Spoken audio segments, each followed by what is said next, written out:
Voici bientôt 3 mois que se prolonge la visite officielle du roi de Bohême en Sicile.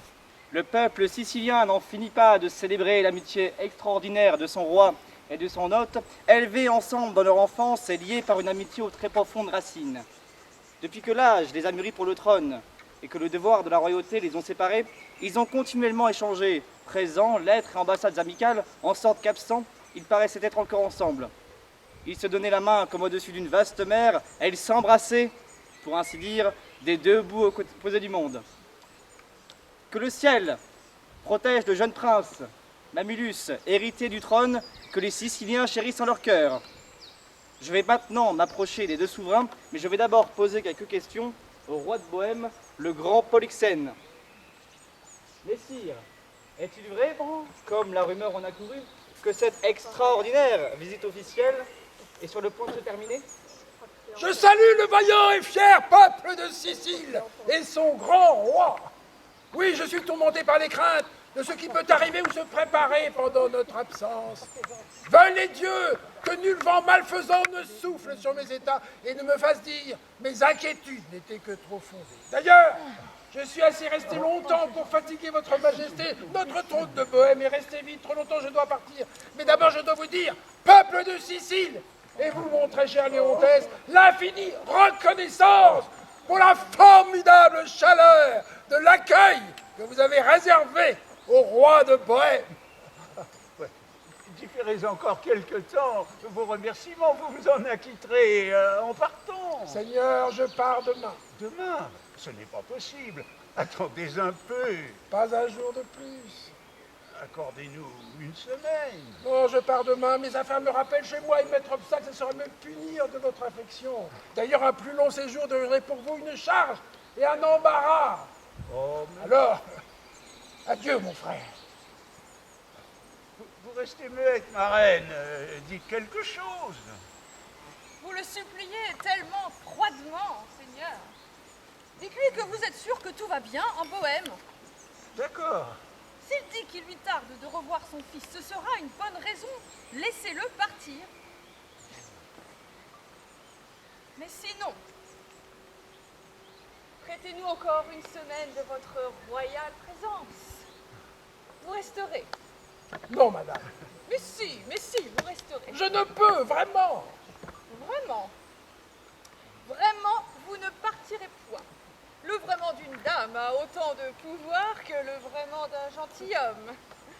Voulez-vous toujours partir? Alors forcez-moi à vous retenir comme prisonnier et non pas comme hôte.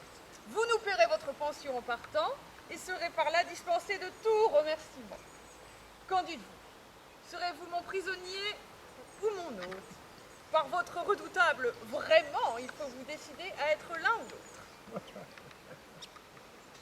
Votre hôte, alors, madame. Pour être votre prisonnier, il aurait fallu que je vous offensasse, ce qui m'est impossible. Je ne serai point votre geôlière, mais votre bonne hôtesse. Allons, je vais vous questionner sur votre enfance à tous les deux. Vous deviez faire alors de jolis petits princes. Nous étions deux innocents qui ne voyaient dans l'avenir rien d'autre qu'un lendemain semblable à la veille et croyaient que notre enfance durerait toujours. Monseigneur n'était-il pas le plus fou des deux? Nous étions comme deux agneaux jumeaux, gambadant au soleil et bêlant l'un après l'autre. Le mal n'existait pas pour nous, et nous n'imaginions pas qu'il pût jamais exister. Si nous avions continué cette vie-là, et que nous n'ayons jamais été confrontés à la malignité, nous aurions pu répondre hardiment au ciel, non coupable. Vous avez donc par la suite commis quelques faux pas. Par la suite, gracieuse souveraine, nous avons connu la tentation. Comme ma jeune future femme n'était plus une petite fille et que votre précieuse personne commençait à frapper les regards de mon jeune camarade. Étonnant discours. Vous sous-entendez que votre reine et moi sommes des démons. Mais soit. suivez. Nous répondrons des fautes que nous vous avons fait commettre si vous avez commis votre premier péché avec nous. L'avez-vous convaincu? Il restera, Seigneur. Hermione, ma bien-aimée, tu n'as jamais parlé plus à propos. Jamais. Jamais, une fois excepté. Et quand donc a été cette fois, je t'en prie, dis-le-moi, ma dernière bonne action a été de l'engager à rester. Quelle a donc été cette fois où j'ai parlé à propos? Eh bien, ce fut quand tu pressas ta main blanche dans la mienne, en gage d'amour. Tu dis alors, je suis à vous pour toujours. Ainsi, voyez-vous, j'ai parlé à propos 2 fois. La première afin de conquérir pour toujours mon royal époux. La deuxième afin d'obtenir d'un ami qu'il prolonge son séjour de quelques jours.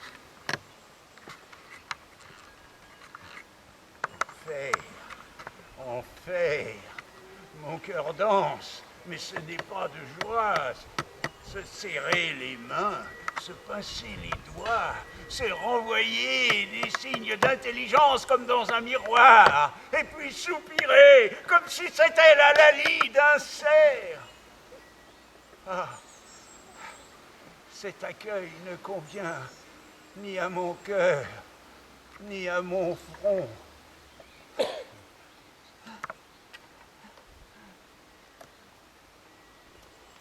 Amélius, es-tu mon enfant?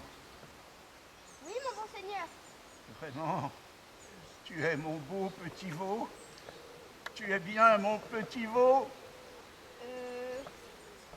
Si vous le voulez, mon bon Seigneur. Il te manque ma peau rude et cette excroissance que je sens à mon front pour me ressembler parfaitement. Et pourtant, nous nous ressemblons comme 2 œufs. Allons, monsieur le page, regardez-moi avec votre œil bleu. Petit fripon, chair de ma chair, ta mère peut-elle? A-t-elle pu? Ah! Imagination, tu poignardes mon cœur, tu rends possible l'impossible. Mais qu'a donc le roi de Sicile? Il a l'air quelque peu agité. Qu'avez-vous, Seigneur? D'où vient ce brusque trouble? Seriez-vous sous le coup de quelque émotion, monseigneur? Non, en vérité, je considérais les traits de mon fils et je me revoyais enfant avec mon poignard moucheté de peur qu'il ne mordît son maître, comme je devais alors ressembler à ce petit gentilhomme. Dites-moi, monsieur, si quelqu'un vous gifle, tendez-vous l'autre joue. Non, Seigneur. Je veux pas. Vous vous battez. Alors bonne chance.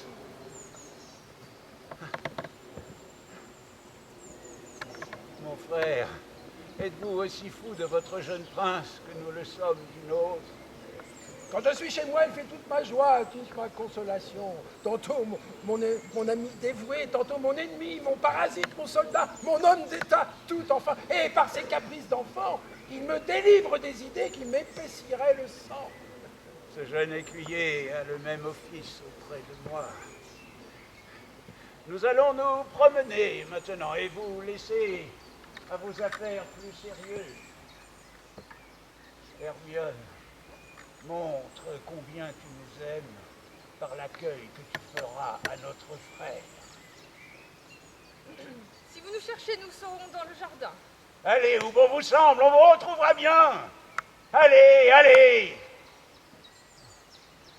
Comme elle lui tend la patte, le bec, et comme une femme se permet toutes les audaces auprès d'un mari complaisant.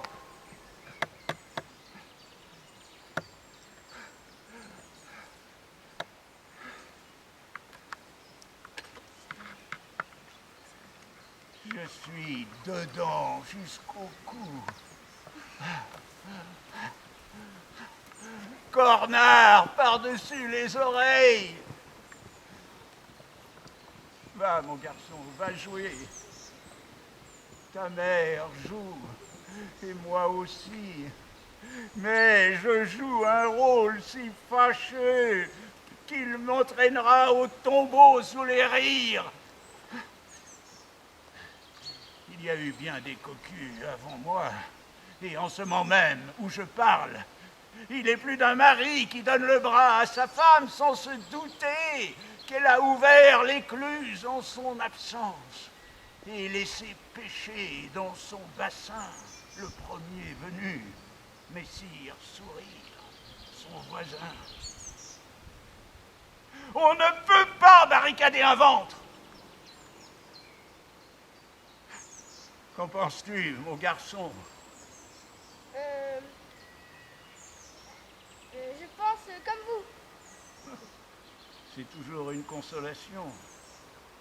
Ah, Camilo, Oui, Majesté. va jouer, mon garçon. Alors, Camilo, ce grand monarque prolonge finalement son séjour. Comment se fait-il qu'il soit resté? Et grâce à la prière de la vertueuse reine. De la reine, soit. Vertueuse, cela devrait être sans doute, mais voilà, cela n'est pas. Cette idée-là est-elle entrée dans quelque autre cervelle que la tienne? Parle. Je crois que tout le monde a compris que le roi de Bohême prolonge son séjour ici. Oui, mais pourquoi? Pour satisfaire votre majesté, le désir de notre gracieuse maîtresse. Satisfaire le désir de notre maîtresse. Satisfaire. Je n'en veux pas davantage. Camilo, je t'ai confié les plus chers secrets de mon cœur, mais j'ai eu tort. Tu ne mérites pas ma confiance. À Dieu ne plaise, majesté. Ne vois-tu pas que ma femme m'est infidèle? Si tu as des yeux pour voir, conviens donc qu'elle est une catin! Avoue-le! Je ne pourrais pas rester ainsi à écouter noircir mon auguste maîtresse sans en tirer vengeance sur le champ. Mais maudit soit mon cœur si vous n'avez jamais proféré de paroles plus indignes que celle-là. Me la répéter serait un crime aussi grand que celui que vous imaginez, s'il était vrai. N'est-ce donc rien que de se parler tout bas, nez contre nez, joue contre joue, et preuve incontestable de leur trahison? Marcher les pieds de l'un sur les autres. Si cela n'est rien, alors le monde et tout ce qu'il enferme ne sont rien, et tous ces rien ne signifient rien. Majesté, mais guérissez-vous de cette opinion funeste et au plus tôt, car elle est très dangereuse. N'importe, elle est vraie. Mais non, sire, non. Elle est vraie. Je te dis que tu mens, Camilo. Tu es un menteur, et tu n'es qu'un misérable sans âme qui ne fait pas la différence entre le bien et le mal. Mais qui est donc son corrupteur? Qui?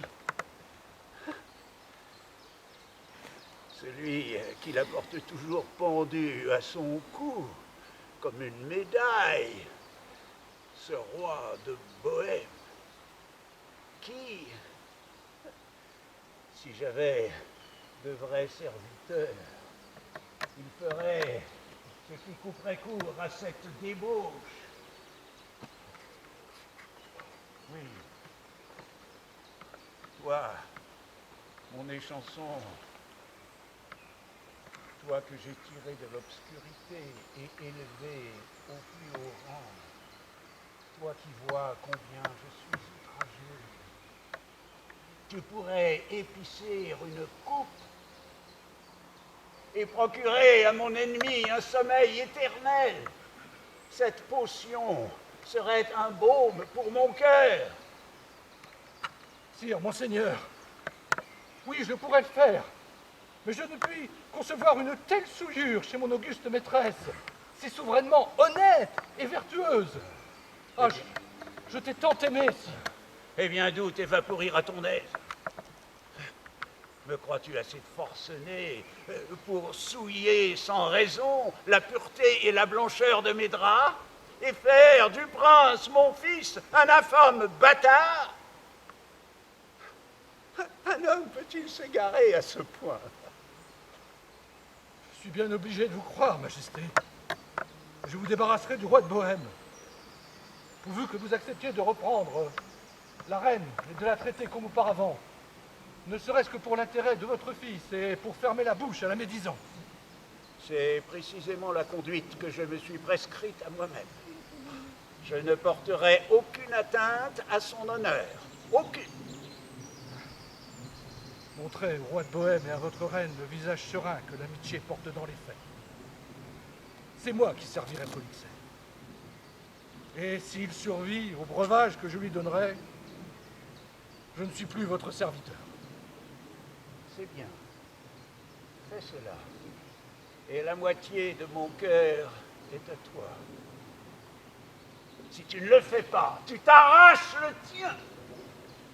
Je le ferai, sire. Je le ferai. J'aurai l'air amical, comme tu me le conseilles. Oh, malheureuse reine. À quoi suis-je donc réduit? Il faut que j'empoisonne ce bon Polixène. Et pourquoi? Pour obéir à un maître, à un homme qui, en guerre contre lui-même, voudrait que tous ceux qui lui appartiennent le soient également. Non, je ne le ferai pas. Il faut que j'abandonne la cour, où ma ruine est inévitable. Oh, étoile bienfaisante, luisez à présent sur moi. Voilà le roi de Bohême. J'ai bien peur de ne plus être ici le bienvenu, ne pas m'adresser la parole. Ah, bonjour Camillo. Salut, noble roi. Quelle nouvelle à la cour? Rien d'extraordinaire, Majesté. Et de l'air qu'a le roi, on dirait qu'on lui a volé une province. Je viens de l'aborder avec les compléments d'usage, il s'est détourné avec une moue méprisante. Mais enfin, pourquoi pareil changement de manière? Je n'ose pas le savoir, Majesté. Vous n'osez pas le savoir. Vous le savez, mais vous n'osez pas le savoir. Donc je t'en conjure au nom de tout ce que l'honneur permet, dis-moi quel malheur imprévu tu devines prête à fondre sur moi. Je vais vous le dire, Majesté, puisque j'y suis sommé au nom de l'honneur et par un homme que je crois plein d'honneur. Si vous osez vous fier à moi, Poursuivez, c'est que le Camillo. roi... Poursuivez, Camillo. Écoutez, suivez mon conseil, sinon nous n'avons plus qu'à nous écrier, vous et moi. Nous sommes perdus, et adieu. Bon, et encore. Je suis l'homme chargé de vous tuer. Et par qui, Camillo? Ah. Par le roi. Mais pourquoi? Il croit, plutôt, il jure avec conviction, comme s'il avait vu de ses yeux, que vous avez eu un commerce avec la reine. Mais si cela est vrai, que mon sang se tourne en sanie purulente et que mon nom soit maudit! Ah oui. Vous ne sauriez détruire sa folie par des serments ou l'ébranler par des arguments. Elle a des fondations solides et elle durera jusqu'à sa mort. Enfin, comment cette idée a-t-elle pu se former? Je l'ignore, mais je suis certain qu'il est plus prudent de se mettre en garde contre elle que de chercher d'où elle vient. Si vous osez vous fier à mon honnêteté, partons cette nuit. Je mets à votre disposition ma fortune, que je viens de perdre par cette révélation. Mais n'hésitez pas, car sur mon honneur, je vous ai dit la vérité. Je te crois, Camillo. J'ai vu son cœur sur son visage. Donne-moi ta main. Sois mon guide. Ta place sera toujours à côté de la mienne. Mes vaisseaux sont prêts. Fuyons.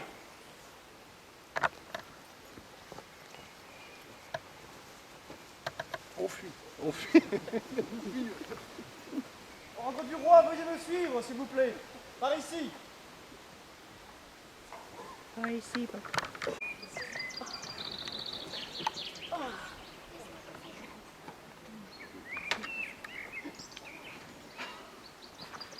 Malgré sa promesse de ne pas porter atteinte à l'honneur d'Hermione, Léontès l'a fait jeter en prison. C'est là qu'elle met au monde une fille. La cour de Sicile s'indigne du sort injuste subi par la reine. Pauline, une amie fidèle, mène la fronde contre l'égarement du roi. Pour convaincre ses sujets de la culpabilité de sa femme, Léontès a envoyé consulter l'oracle d'Apollon à Delphes. Le dieu confirmera la culpabilité de sa femme, il ne peut en être autrement. En attendant sa réponse, le roi rumine sa vengeance. Ni le jour, ni la nuit, point de repos. C'est une disgrâce d'être couvert de honte. Et ce serait une disgrâce plus grande encore de laisser vivre la cause de cette honte. Je tiens du moins une partie de la cause. Elle, l'adultère. Le roi, son maquereau, est hors d'atteinte. Mais elle est entre mes mains. Quand je l'aurai livrée aux flammes, je pourrai retrouver la moitié de mon repos. Voilà, quelqu'un. Majesté, Comment se porte mon fils? il a mieux dormi cette nuit, et nous espérons tous que sa maladie est terminée. Quel enfant bien né, comprenant le déshonneur de sa mère, et faisant sienne sa honte, il a perdu le sommeil, l'appétit, est tombé en langueur. Allez voir comment il se porte. Ne nous occupons pas de Polyxène, il est trop puissant. Laissons-le vivre en attendant une occasion favorable. Pour le moment, ma vengeance, c'est sur elle que je vais l'assouvir. Camillo et Polyxène se moquent de moi. Ma souffrance les amuse. Ils ne riraient pas si je pouvais les atteindre. Et elle ne rira pas, elle qui est en mon pouvoir. Mais laissez-moi passer! Laissez-moi passer! Vous ne pouvez pas entrer. Ordre du roi. Oh, aidez-moi plutôt, mon bon seigneur! Craignez-vous plus sa colère tyrannique, hélas, que pour la vie de la reine pure âme innocente? Cela suffit. Madame, le roi n'a pas beaucoup dormi cette nuit. Il a donné l'ordre de ne laisser approcher personne. Mais je viens justement lui apporter le sommeil. Oh, ce sont les gens comme vous qui nourrissent ces insomnies. Sire, je sollicite un entretien sur une affaire qui concerne votre Altesse. Allez, comment? Débarrassez-moi de cet exalté. Antigone, je t'avais chargé de l'empêcher de m'approcher.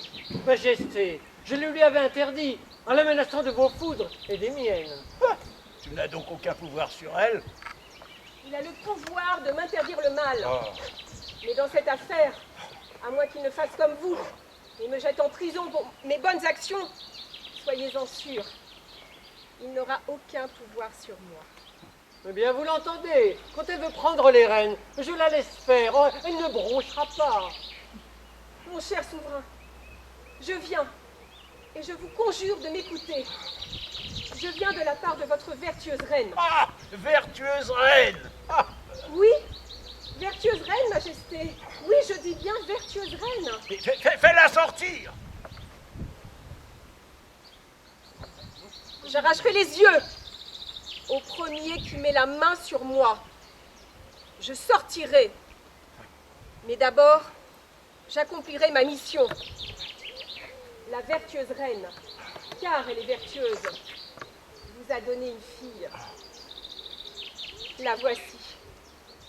Elle la confie à votre bénédiction. Hors de ma vue.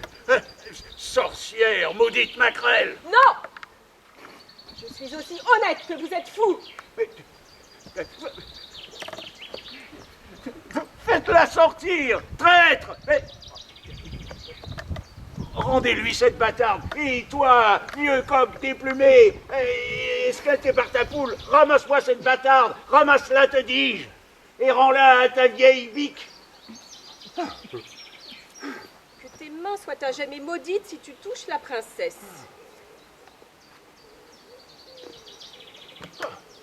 Il a peur de sa femme. Si vous en faisiez autant, vous n'auriez pas de mal à reconnaître comme vôtres vos enfants. Oh, un nid de traître. Je ne suis pas un traître. Le ciel m'en est témoin. Et moi non plus. Le seul traître, c'est lui.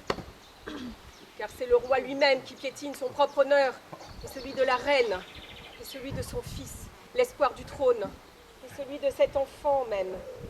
Le malheur est que personne ne peut l'en empêcher. Incroyable. Cette vieille fille bat son mari et vient maintenant me harceler. Ce marmot n'est point de moi, il est de Polyxène.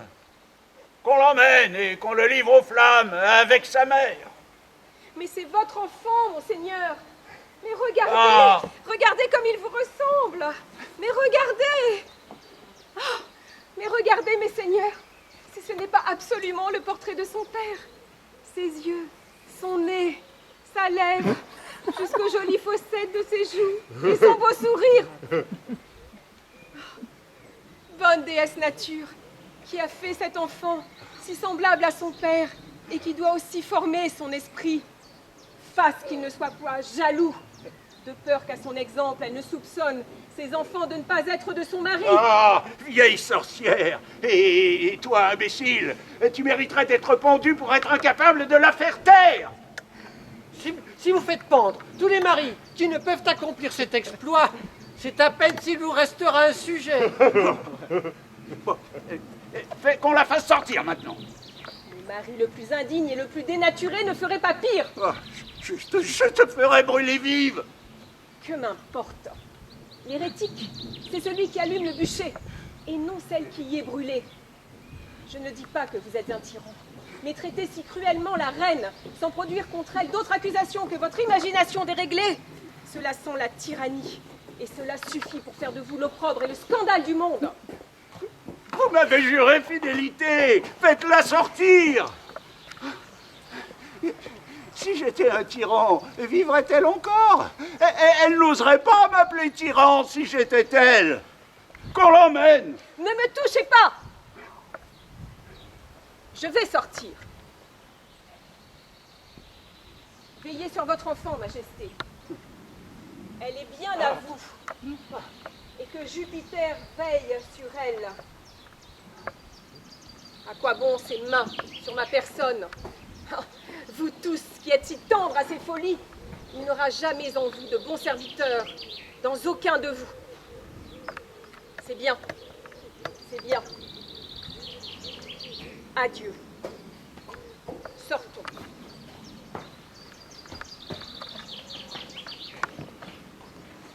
C'est toi, traître, qui a excité ta femme? Mon enfant, hors de ma vue. Toi-même qui as pour elle un cœur si tendre, emmène-la et fais-la sur le temps, consumée par les flammes. Fais-le toi-même, toi seul. Si tu refuses, je ferai jaillir de son crâne, de mes mains, sa cervelle bâtarde. Va, mène-la au bûcher, car tu as entraîné ta femme à la félonie. Non, non, sire, ces seigneurs, mes nobles compagnons, peuvent, s'ils le veulent, me justifier.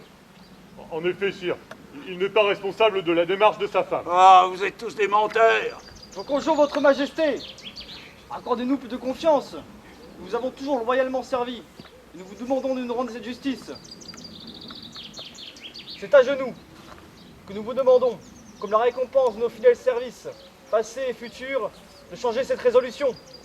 Elle est trop atroce, trop sanguinaire pour ne pas conduire à quelque issue funeste.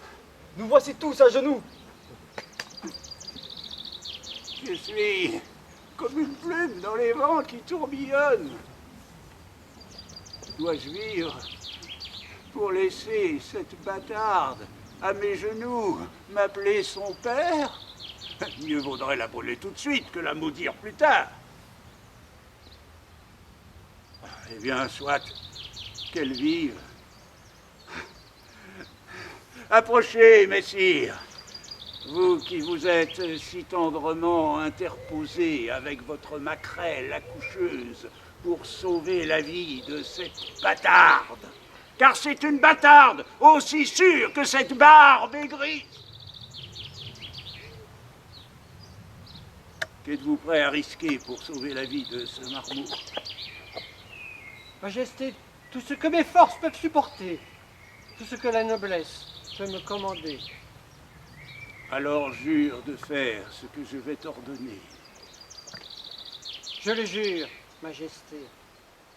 Nous te donnons ordre d'enlever cette bâtarde, de l'emmener sur une plage hors de nos frontières et de l'abandonner là, à son destin. Je le ferai. Je le jure.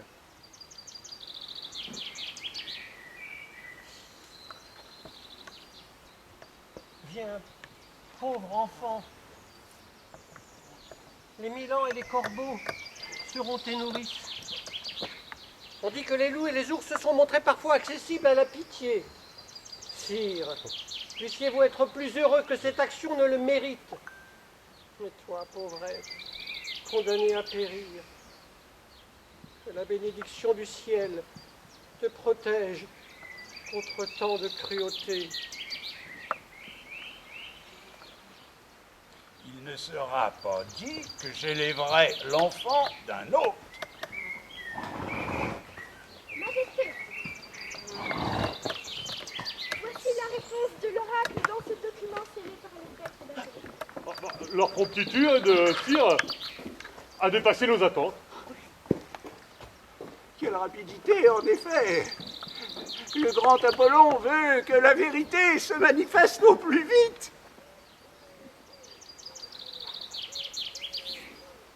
Brisez les sceaux et lisez.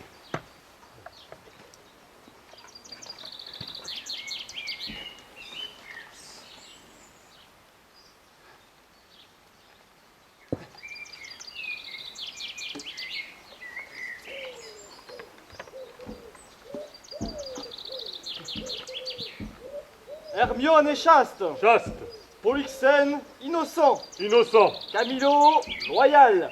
loyal, Léontès, un tyran jaloux. jaloux, Son enfant est légitime. légitime, Le roi vivra sans héritier, héritier, si celle qui a été perdue n'est pas retrouvée. retrouvé. Vive le grand Apollon! Avez-vous lu exactement? Exactement, sire, tout ce qui est consigné ici. Il n'y a rien de vrai dans cet oracle. Majesté, Majesté! Qu'y a-t-il? Oh, sire, je vais être maudit pour annoncer cela. Mais le prince, votre fils, a la seule crainte du sort de la reine, s'en est allé. Comment cela s'en est allé? Il est mort. Ah!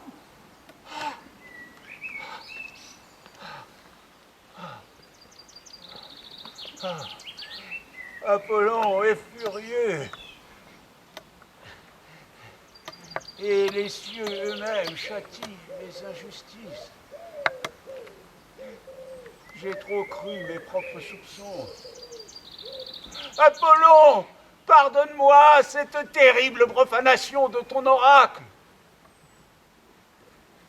Je me réconcilierai avec Polyxène. J'offrirai à ma reine un nouvel amour. Je rappellerai le bon Camilo. Malédiction! Mon cœur va se rompre! Que vous arrive-t-il, madame? Ta tyrannie agit de concert avec ta jalousie. Songe à ce qu'elles ont fait. Et alors, deviens vraiment fou. Fou allié. Ce n'était rien de trahir Polyxène, ni de vouloir souiller l'honneur du bon Camilo. Passe encore, de faire jeter au corbeau ta petite fille. Je compte cela pour rien ou pas grand-chose. Je ne te reproche pas non plus la mort du jeune prince, qui n'a pas survécu à l'idée qu'un père brutal et grossier flétrissait sa gracieuse mère. Non, ce n'est pas ce crime dont je te rends responsable. Mais le dernier, Seigneur, la reine, la plus adorable, la plus charmante créature, est morte. Et la vengeance du ciel n'est pas encore tombée. Les dieux n'ont pas permis cela. Mais je vous dis qu'elle est morte. Inutile de te repentir de tes fautes, tyran. Elles sont trop lourdes pour que le remords t'aide à les porter. continue, continue. Tu n'en diras jamais assez. J'ai mérité les blâmes les plus amers. Je t'en prie, conduis-moi auprès des dépouilles de ma femme et de mon fils. Ils n'auront qu'une seule tombe, et inscrites au-dessus d'eux, les causes de leur mort apparaîtront pour ma perpétuelle honte. Une fois par jour, je visiterai la chapelle où ils reposeront, et les larmes que j'y verserai seront ma consolation. Aussi longtemps que la nature me le permettra, je jure d'accomplir chaque jour ce devoir. Viens, conduis-moi.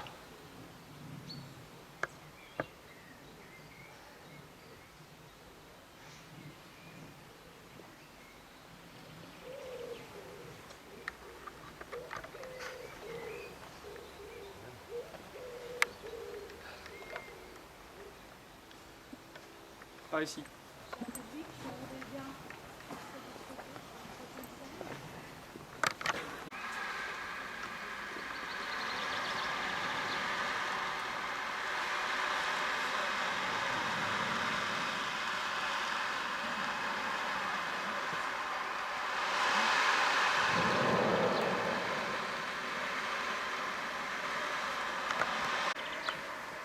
Et je crains que nous n'ayons débarqué dans un mauvais moment. Ce ciel ténébreux nous promet une forte tempête. Va, retourne à bord, je te rejoins. Dépêchez-vous. Et ne n'avancez pas trop loin dans les terres. Cet endroit est fameux pour les bêtes féroces qui le hantent. Pars, je te suis, dans un instant. Viens. Pauvre enfant. On m'a dit, mais je n'y crois pas, que les esprits des morts pouvaient revenir. Si cela est, ta mère m'est apparue la nuit dernière. Elle est venue près de moi dans la cabine où j'étais couché. Après un torrent de larmes, Oh, qu'est-ce que vous elle a êtes laissé gentil. tomber ses mots. Vraiment, là. Oh, Oh, putain. Antigone, puisque le destin t'a choisi pour exposer ma pauvre enfant, va dans ces contrées lointaines de Bohême pour l'y abandonner à ses cris. Et puisque l'enfant est réputé perdu à jamais, appelle-la, je te prie, Perdita. En expiation de cette mission inhumaine que t'a imposée mon Seigneur, tu ne reverras plus jamais Pauline, ta femme. Et sur ce, elle s'est fondue dans l'air. Tout cela était réel. Hermione est morte, j'en suis sûr. Cet enfant est la fille du roi Polyxène. Et Apollon demande qu'elle soit déposée pour y vivre ou pour y mourir sur les terres de son père véritable.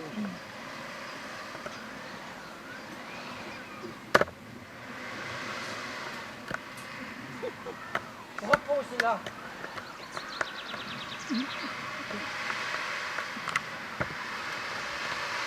Voici tes signes de reconnaissance.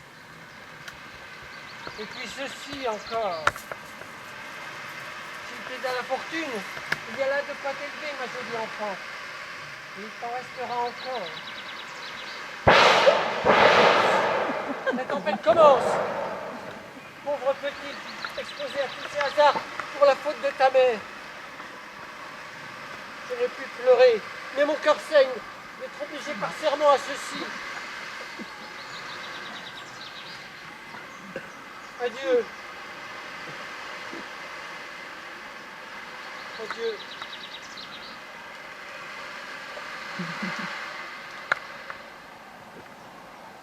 Ah!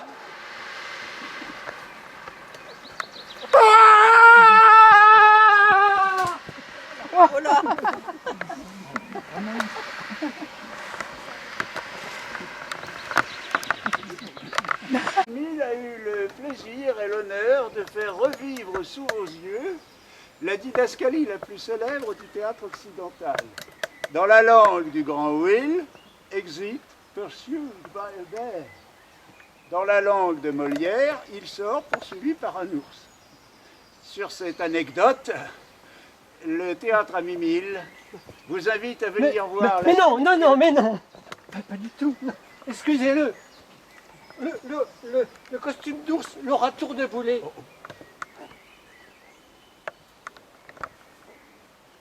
Le spectacle se poursuit. C'est bizarre,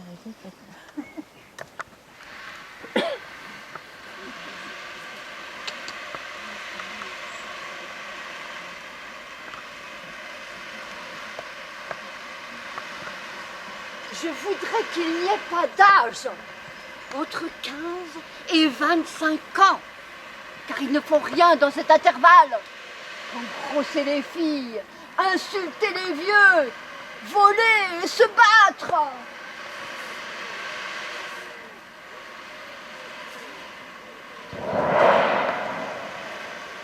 Vous entendez? Qui d'autre que des jeunes tarés de 12 à 25 ans iraient à la chasse par ce temps? Ils ont fait fuir 2 de mes meilleures brebis, et je crains bien que le loup ne les trouve avant moi. Oh.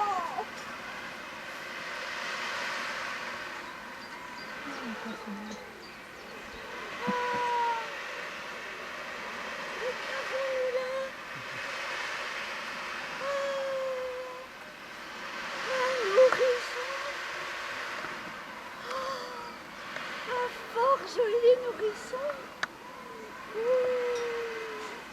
Un garçon, une fille. Voyons voir. Une jolie petite. Une très jolie petite. Oh. Quelques servantes de bonne maison qui fait besogner dans l'escalier ou derrière une porte. Oh, pauvre petite. Je ne vais pas te laisser ici dans le froid. Mais je vais quand même attendre ma fille.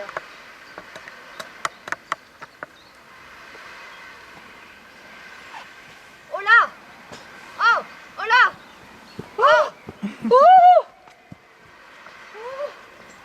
Si tu veux voir une chose dont tu parleras encore quand tu seras morte, viens ici. Mais qu'as-tu donc?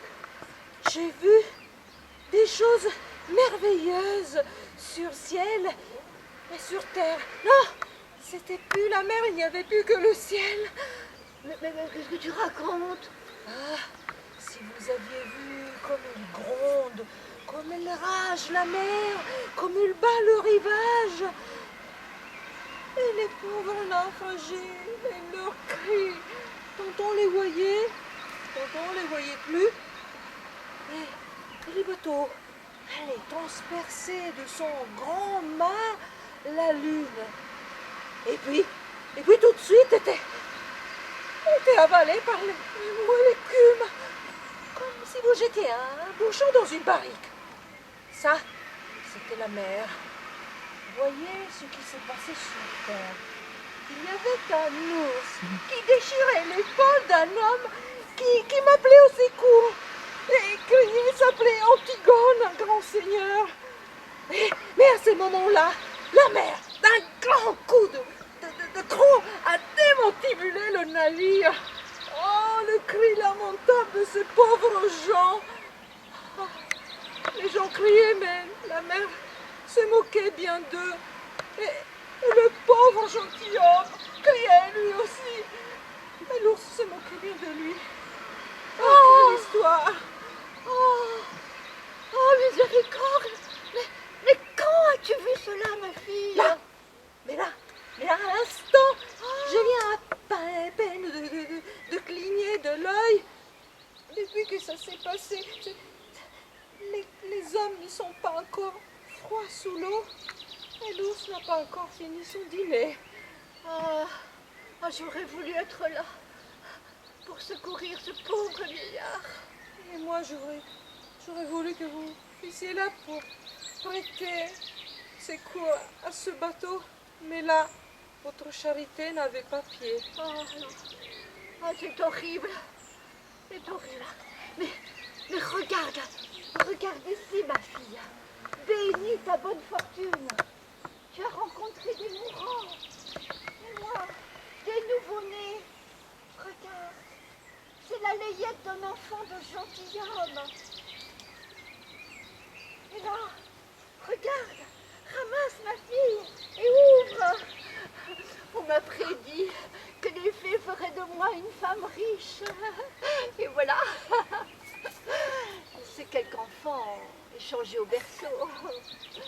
Voilà, qu'avons-nous là, ma fille? De l'or. Rien que de l'or. Ah, c'est l'or des fées, ma fille. Nous avons de la chance et pour en avoir toujours. Soyons discrètes. Laissons mes brebis divaguer. Prends, ramasse, cachons-le vite, filons. Allez-y, vous, avec ce que vous avez trouvé. Et moi, je vais aller voir si l'ours a fini son repas et combien il en a laissé du gentilhomme. Les ours ne sont féroces que quand ils ont faim. Et s'il en a laissé des morceaux, je les enterrerai.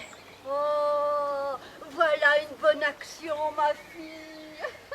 Si tu peux voir qui il est à ce qu'il reste de lui, viens me chercher pour me le montrer. Ah bah oui, bien sûr. Par Dieu, oui, comme ça, vous m'aiderez à l'enterrer. Oui, c'était notre jour de chance et nous allons en profiter pour faire le bien.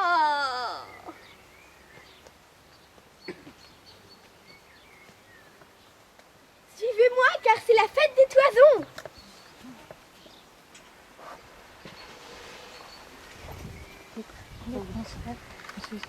Par ici, par ici, par ici. Je prends la...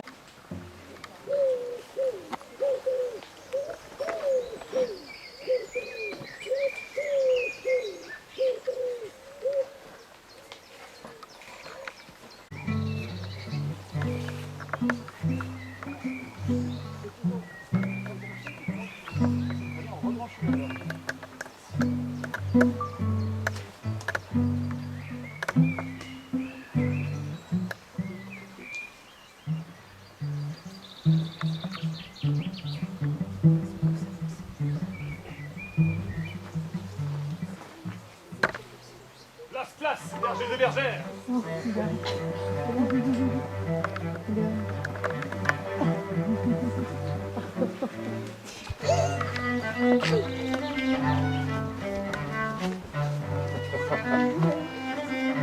Allez, mon monseigneur, laissez-nous passer.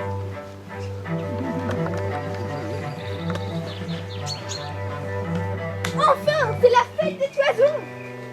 Après la sombre tragédie, voici venu le temps de la comédie et de la pastorale. 16 ans ont passé. Nous voici maintenant dans la belle Bohème. Perdita a survécu. Élevée par la bergère, elle est devenue une belle jeune fille dont le prince héritier Florizel est amoureux. Ce n'est évidemment pas du goût du père, le roi Polyxène. Camilo et lui se sont invités à la fête des toisons déguisés en berger pour espionner le jeune prince.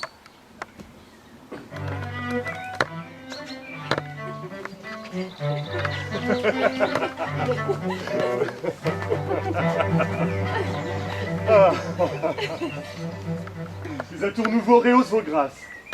Je n'ai plus une bergère, c'est l'épiphanie de Flore en avril. Vous êtes la reine de la fête des toisons. Mais sire, gracieux Seigneur, pardonnez-moi, vous exagérez. Votre noble personne, vous l'avez occultée sous des habits de pâtre, et moi, humble bergère, m'avez érigée en déesse. La fête excuse la folie, sans quoi je rougirais de vous voir affublée de la livrée que je devrais porter. En ce moment même, je tremble.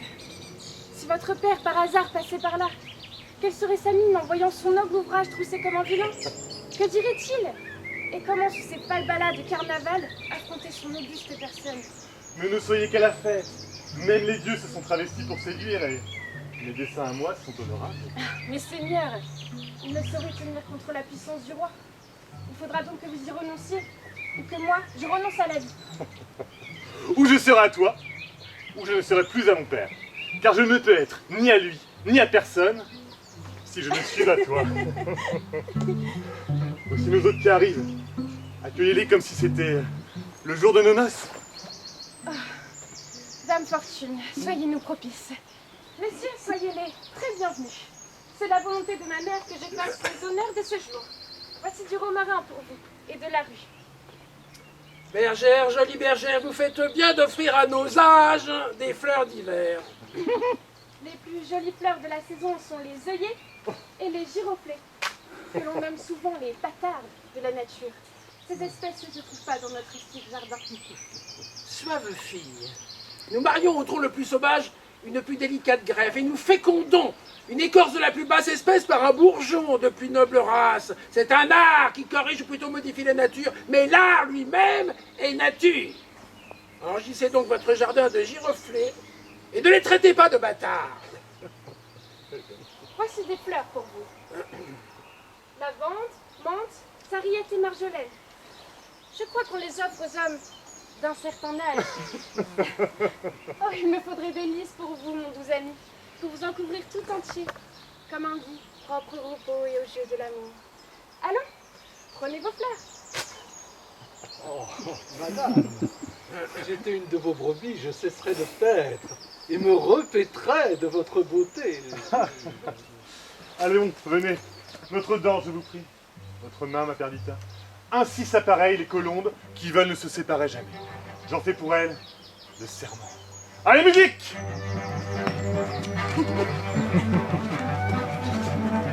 Voici la plus jolie jouvencelle qui ait jamais dansé sur le vert gazon.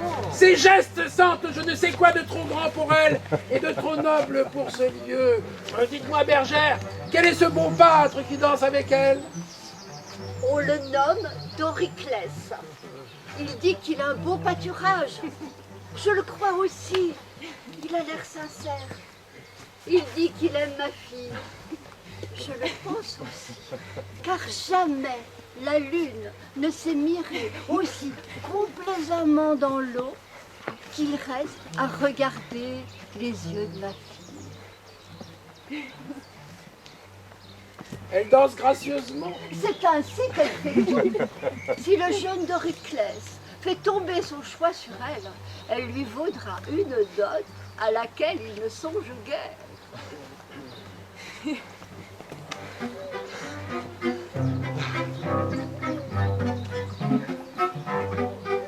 Linon aussi blanc que la neige, crêpe aussi noir que le corbeau, gants parfumés aux roses de Damas, visage de masque et de nez, bracelets de jus, collier d'ambre, senteur pour les chambres des dames. Venez, venez, venez, venez acheter. Oh venez, oh venez, oh venez, venez acheter. Oh oui.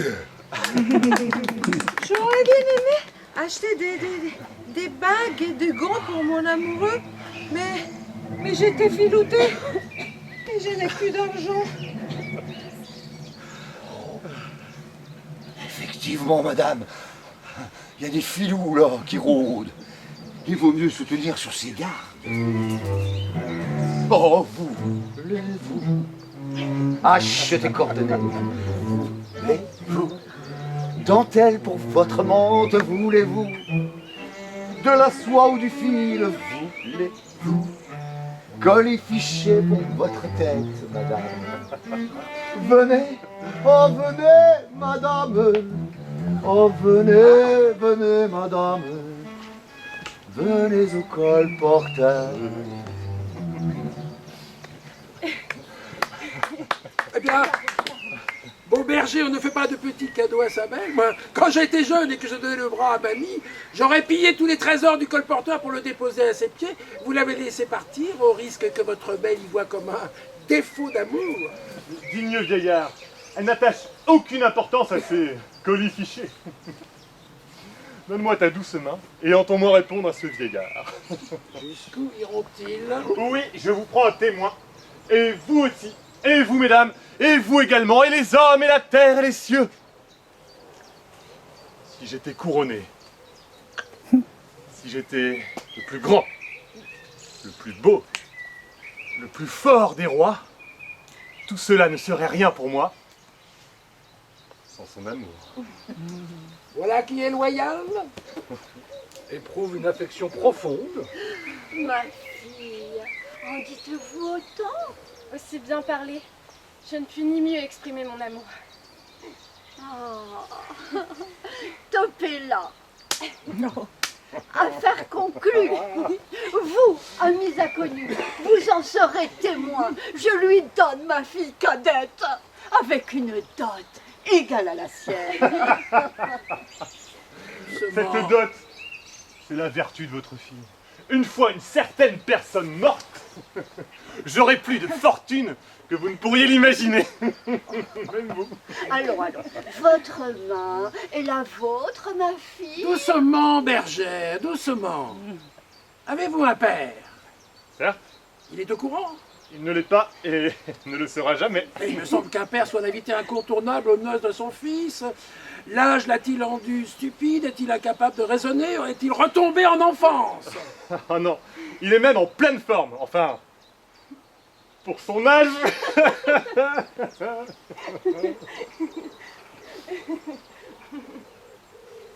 L'avez-vous informé? Non. Faites-le.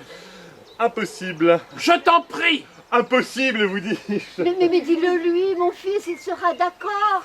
Mais non, allez. Enfin, prenez acte de notre contrat. Acte de votre divorce, jeune fou, indigne d'être mon fils. Tu es l'héritier d'un prince et tu veux régner sur des brebis. Quant à toi, Pécor, pour le moment, je te laisse la vie, mais peut-être que je te ferai pendre.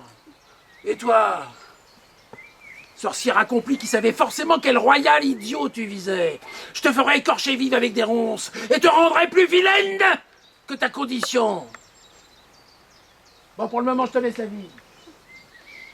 Toi, jeune insensé, arrête de soupirer avec cette poupée, tu m'entends? Sinon, je te déshérite. Et toi, ensorceleuse, si jamais tu lui ouvres ton rustique pertuis, j'inventerai pour toi une mort aussi cruelle que tu es délicate. Nous sommes perdus. Eh bien, je n'ai pas eu si peur. J'ai failli lui dire que le même soleil luisait sur son palais que sur notre cabane. Reprenez vos vêtements, Seigneur, et partez.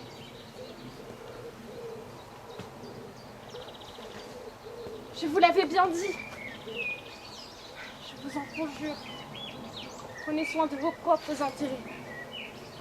Mon rêve, maintenant que je suis éveillée, je le détrône de mon homme. Je m'en vais traire mes brebis et pleurer.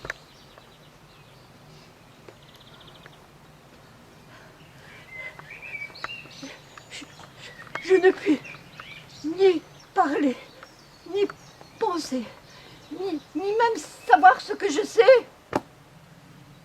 Oh Seigneur, vous avez causé la perte d'une vieille de 83 ans qui comptait s'installer tranquillement dans sa tombe. Maintenant, c'est le bourreau qui me mettra en terre. Et il n'y aura même pas un prêtre pour agiter le goupillon sur mon cercueil. Et toi maudite, tu savais que c'était le prince.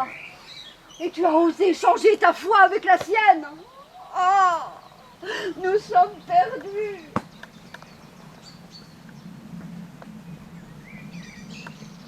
Pourquoi me regarder ainsi? On me retient, plus j'avance. Je ne suis pas de ceux qu'on mène en laisse. Gracieux Seigneur, vous connaissez le caractère de votre père. Tant que sa fureur ne sera pas calmée, ne vous présentez pas devant lui. Je n'en ai pas l'intention. Combien de fois vous avez-je prévenu que cela finirait ainsi? Priez-moi de votre succession, mon père. Mon héritage, c'est l'amour. Oui, mais soyez raisonnable. Si ma raison me dicte de suivre mes sentiments, alors je suis raisonnable. Sinon, autant devenir fou. Bon, enfin, vous cédez au désespoir, monseigneur. Et voici un désespoir qui comble mes yeux. Je voudrais que vous soyez plus accessible au conseil. Il est résolu à fuir. Quel bonheur pour moi si je pouvais profiter de son départ pour retrouver ma chère Sicile et ce malheureux roi mon maître. Bien, Camillo, l'affaire est si pressante que je vous laisse sans cérémonie. Non, monseigneur, vous connaissez mes modestes services et l'affection que j'ai toujours portée à votre père. Certes, il n'a cessé de chanter vos louanges sur tous les tons. Eh bien, suivez mes conseils, sur mon honneur. Je vous indiquerai un lieu où vous recevrez un accueil digne de votre Altesse, où vous pourrez aimer à loisir votre belle maîtresse que, je le vois bien, rien ne peut séparer de vous. Et vous l'épouserez, pendant que je tâcherai d'apaiser votre père. Camillo, tu pourrais l'amadouer? Bien, parle, que je t'accorde à jamais ma confiance. Avez-vous décidé du lieu de votre exil? Pas encore. Eh bien, si vous êtes résolu à fuir, faites voile pour la Sicile. Là-bas, présentez-vous et présentez votre belle princesse au roi Léontès. Je le vois déjà vous accueillant avec les bras grands ouverts, te demandant pardon à toi, le fils, comme au père en personne, et baisant les mains de votre jeune princesse. Je vous suis obligé, mais comment allons-nous faire? Regardez, nous ne sommes pas équipés comme doivent l'être les princes héritiers de Bohême et nous ne pourrons nous présenter à la cour. N'ayez crainte. Vous savez que toute ma fortune est dans ce pays-là. Alors je veillerai à ce que vous soyez royalement costumés. Laissez-moi vous expliquer. Foutaise, que l'honnêteté et la confiance, sa jumelle. J'ai vendu toute ma candelle. Mon sac à le vent vide. Et j'ai bien vu toute leur bourse pleine. Alors moi je commence à pleurer, tranquille. Et là, il y a la vieille qui arrive en criant contre sa fille. Et le fils du roi, lui, il est farouche. Tous mes pigeons. Ah, j'aurais pas laissé le bourse en vie. Mais quel est cet énergumène? Voilà l'instrument qu'il nous fallait. Servons-nous de lui. Bon, si vous m'avez entendu tout à l'heure, moi je suis bon pour la potence. Eh bien mon brave, pourquoi trembles-tu ainsi? Ne crains rien, on ne te veut pas de mal. Monsieur, moi je suis un